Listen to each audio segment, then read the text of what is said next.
જય હિન્દ વિદ્યાર્થી મિત્રો, સ્વાગત છે તમારું આજના વિડીયોની અંદર. અને આજે આપણે જોવાના છીએ વિજ્ઞાન વિષયના જે ધોરણ 10ની અસાઇનમેન્ટની સિરીઝ શરૂ હતી તેનું પ્રશ્નપત્ર નંબર 3 વિભાગ બી. તો શરૂ કરીએ આજના વિડીયોને, જેની અંદર આજનો તમારો પહેલો પ્રશ્ન છે કે તેલ તેમજ ચરબીયુક્ત ખાદ્ય પદાર્થોની સાથે બેગમાં નાઇટ્રોજન વાયુ શા માટે ભરવામાં આવે છે?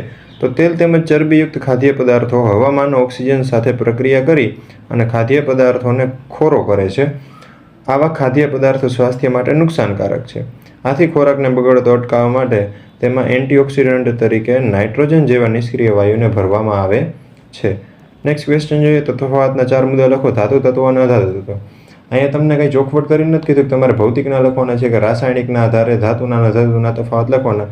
તમને જે ઈચ્છા થાય કાં તો ભૌતિક ને કાં તો રાસાયણિક છે એના મુદ્દા તમે લખી શકો. અહીંયા મેં ભૌતિકના અહીંયા દર્શાવ્યા છે. તો ધાતુ તત્વો હોય બરાબર એ ઘન સ્વરૂપમાં હોય, જેના અપવાદની અંદર પારો એને ગેલિયમ આવે જે પ્રવાહી સ્વરૂપે હોય. અધાતુ હોય છે એ ઘન અને વાયુ સ્વરૂપમાં હોય, એમાં અપવાદ છે બ્રોમિન જે પ્રવાહી છે. ત્યારબાદ ધાતુ વજનમાં ભારે હોય, અધાતુ વજનમાં હલકા હોય છે.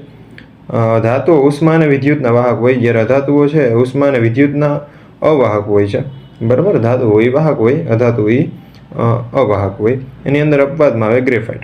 ધાતુઓ છે એ ચળકાટ ધરાવે, જ્યારે અધાતુ ચળકાટ ધરાવતા નથી. એના અપવાદની અંદર ગ્રેફાઇટ, સિલિકોન અને કાળો ફોસ્ફરસ છે એ પણ આવે.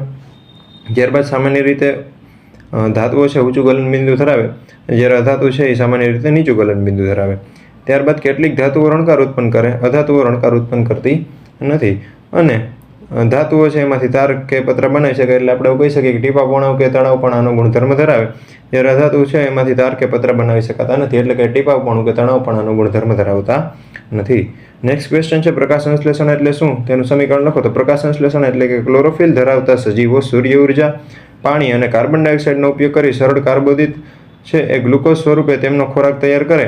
આ ક્રિયાને પ્રકાશ સંશ્લેષણ કહે છે. એનું સમીકરણ 6CO2 + 12H2O. અને અહીંયા ક્લોરોફિલ અને સૂર્યપ્રકાશની હાજરીમાં છે ત્યારે એ તમને C6H12O6 એટલે કે ગ્લુકોઝ આપશે, 6O2 એટલે કે ઓક્સિજન અને 6H2O એટલે કે એમાંથી પાણી પણ મુક્ત થશે. આ એનું પ્રકાશ સંશ્લેષણનું સમીકરણ છે. ત્યારબાદ નેક્સ્ટ ક્વેશ્ચન, ઈસ્ટમાં કલિકા સર્જન ટૂંકમાં સમજાવો. તો ઈસ્ટમાં નાની કલિકા જેવી બાહ્ય વૃદ્ધિ પામેલી રચના કોષ સપાટી પરથી અલગ પડે અને સ્વતંત્ર સજીવ તરીકે વૃદ્ધિ પામે. કેટલીક વખત આ પ્રક્રિયા 3 થી 4 વખત સતત થતા શૃંખલામય વસાહત રચાય છે. બરાબર, અને અહીંયા એ કલિકા સર્જનની જે આકૃતિ છે એ તમને બતાવેલી છે. બરાબર, નેક્સ્ટ ક્વેશ્ચન જોઈએ તો સપુષ્પી વનસ્પતિમાં પરાગનયન એટલે શું? સ્વપરાગનયન અને પરપરાગનયનની ક્રિયાઓનો ભેદ સમજાવો. તો કે સૌપ્રથમ તો પુંકેસરના પરાગાશયમાંથી પરાગરજની તેજ પુષ્પના કે અન્ય પુષ્પના સ્ત્રી કેસરના પરાગાસન સુધી સ્થળાંતર થવાની આ જે ક્રિયા છે એને જ પરાગનયન કહેવાય.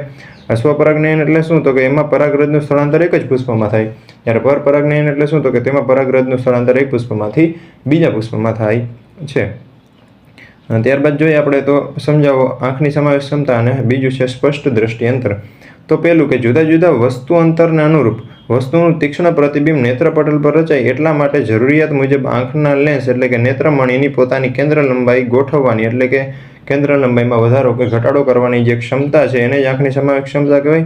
અથવા તો બીજી વ્યાખ્યા કે નજીકની તેમજ દૂરની વસ્તુનું તીક્ષ્ણ પ્રતિબિંબ નેત્રપટલ રચાય અને તે સ્વસ્થતાપૂર્વક સુસ્પષ્ટ જોઈ શકાય એટલા માટે જરૂરિયાત મુજબ આંખના લેન્સ એટલે કે નેત્રમણીની પોતાની કેન્દ્ર લંબાઈમાં ફેરફાર કરવાની આ ક્ષમતાને આંખની સમાવેશ ક્ષમતા કહે છે. અને સ્પષ્ટ દ્રષ્ટિ અંતર એટલે શું? તો કે જે લઘુત્તમ અંતરે આંખના નેત્રમણી એટલે કે લેન્સ વડે તણાવ વગર વસ્તુને સૌથી સ્પષ્ટપણે જોઈ શકાય તે અંતરને સ્પષ્ટ દ્રષ્ટિનું લઘુત્તમ અંતર અથવા તો આંખનું નજીક બિંદુ કહે છે. નેક્સ્ટ ક્વેશ્ચન, વાહકનો અવરોધ કઈ બાબત ઉપર આધાર રાખે? તો કઈ નીચેની બાબત ઉપર આધાર રાખે. જેમાં પહેલું છે વાહકની લંબાઈ, બરાબર, L. તો R ચાલે છે L. બીજું છે વાહકના આડછેદનું ક્ષેત્રફળ A એટલે કે R ચાલે છે 1/A. બરાબર, એના વ્યસ્ત પ્રમાણમાં હોય. ત્રીજું વાહકની દ્રવ્યની જાત એટલે કે એના પ્રકાર ઉપર અર્થાત વાહકના દ્રવ્યની વિદ્યુત અવરોધકતા. ચોથું છે વાહકનું તાપમાન એટલે કે અમુક મર્યાદામાં તાપમાન વધારતા સુવાહકનો અવરોધ વધે જ્યારે અર્ધવાહકનો અવરોધ છે ઘટે છે. નેક્સ્ટ ક્વેશ્ચન જોઈએ તો 20 ઓહમ અવરોધ ધરાવતી વિદ્યુત ઇસ્ત્રી 5 એમ્પિયર વિદ્યુત પ્રવાહ ખેંચે તો 30 સેકન્ડમાં ઉત્પન્ન થતી ઉષ્મા ગણવાની. ઉષ્મા જે ગણવાની છે તેનું સૂત્ર H = I2RT છે. એના માટે તમારે વિદ્યુત પ્રવાહ I જોઈએ જે આપ્યો છે, R જોઈએ એ પણ 20 ઓહમ આપ્યો છે, અને T આપણને આપ્યો છે 30 સેકન્ડ માટે. ત્રણેયનો ગુણાકાર, બરાબર, એટલે કે I2 RT એ ત્રણનો ગુણાકાર. I2 એટલે 5 નો અર્થ થાય 25 અને એને ગુણ્યા 20 અને એને ગુણ્યા 30 એટલે તમારો જવાબ થશે 15,000 જૂલ અને આને કિલો જૂલમાં ફેરવો તો 15 કિલો જૂલ. નેક્સ્ટ ક્વેશ્ચન, ચુંબકીય ક્ષેત્રમાં મૂકેલા વિદ્યુત પ્રવાહધારિત સળિયા પર કઈ સ્થિતિમાં મહત્તમ ચુંબકીય બળ લાગે અને કઈ સ્થિતિમાં ચુંબકીય બળ નહીં લાગે? તો એની વાત કે જ્યારે વાહક સળિયામાંથી વહેતા વિદ્યુત પ્રવાહની દિશા અને ચુંબકીય ક્ષેત્રની દિશા પરસ્પર લંબ હોય ત્યારે સળિયા પર મહત્તમ ચુંબકીય બળ લાગે. અને બીજું કે જ્યારે સળિયામાંથી વહેતા વિદ્યુત પ્રવાહની દિશા અને ચુંબકીય ક્ષેત્રની દિશા એક સમાન હોય અથવા તો વિરુદ્ધ હોય ત્યારે વાહક સળિયા પર ચુંબકીય બળ લાગતું નથી. એની આકૃતિ અહીં તમને બતાવી છે. નેક્સ્ટ ક્વેશ્ચન જોઈએ, જૈવિક વિશાલન છે એના વિશે ટૂંકમાં સમજાવો. તો સજીવો તેમની આહાર એટલે કે ખોરાકની જરૂરિયાત માટે એકબીજા ઉપર આધારિત રહી આહાર શૃંખલાની રચના કરે છે. આ આહાર શૃંખલા દ્વારા ઉર્જા અને પોષક દ્રવ્યો ક્રમશઃ ઉપલા પોષક સ્તરોમાં વહન પામે. જો નિવસન તંત્રના જૈવ ઘટકોમાં કોઈ જૈવ અવિઘટનીય પદાર્થ પ્રવેશ કરે તો ઉપલા પોષક સ્તરે તેની સાંદ્રતામાં ક્રમશઃ વધારો થતો રહે છે. કૃષિ વનસ્પતિઓના વિવિધ રોગ તેમજ કીટકોને બચાવવા માટે અનિયંત્રિત જંતુનાશકો અને રસાયણોનો ઉપયોગ કરવામાં આવે છે. આ રસાયણો ભૂમિ અને પાણીને જે સ્ત્રોત છે એમાં પડે અને ભૂમિ અથવા તો પાણીમાંથી તેઓ વનસ્પતિના શરીરમાં અને ત્યાંથી તૃણહારીઓ અને માંસાહારીઓના શરીરમાં પ્રવેશે છે. આ રસાયણો જૈવ અવિઘટનીય હોવાથી તેઓ પ્રત્યેક પોષક સ્તરમાં વધારેમાં વધારે સંગ્રહ પામતા જાય અને તેને જૈવિક વિશાલનની ઘટના કહે છે. કોઈ પણ આહાર શૃંખલામાં મનુષ્ય છે એ ટોચના સ્થાને છે. તેથી આપણા શરીરમાં આ રસાયણો સૌથી વધુ માત્રામાં સંચય પામતા જાય. તેથી કૃષિ ઉત્પાદન વધારે મેળવવા માટે આ રસાયણોની આવશ્યકતા હોવા છતાં તેઓ છે બરાબર એનો નિયંત્રિત ઉપયોગ કરવો જરૂરી છે.